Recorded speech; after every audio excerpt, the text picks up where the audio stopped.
ఈనాడు చాలామంది తల్లులు ప్రతి ఆదివారం దేవుడి మందిరానికి వస్తారు, ప్రతి ప్రభుదినం బలలో చేతులు వేస్తారు, పాటలు పాడతారు, ప్రార్థన కూడా చేస్తారు. అదే నోటితో బజార్లకు ఇష్టానుసారంగా మాట్లాడే తల్లులు ఉన్నారండి.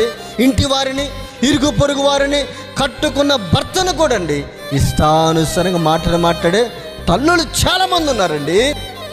అదే నోటితో మరలా దేవుని ఆరాధన చేస్తారు. ఎంత అవమానం దేవుని నామానికి నీ వల్ల. మీరున్న ప్రాంతంలో, మీరున్న బజార్లో, బంధువుల మధ్య, రక్త సంబంధికుల మధ్య దేవుని నామానికి అవమానం కదా నీ నోటి మాటలు బట్టి. ఎంత సిగ్గుచేటండి. గుర్తుపెట్టుకో, నీ నోటి మాటలు బట్టి తీర్పు ఒక రోజునుంది. దేవుడు లెక్క చూస్తాడు నీ నోటి మాటలు బట్టి.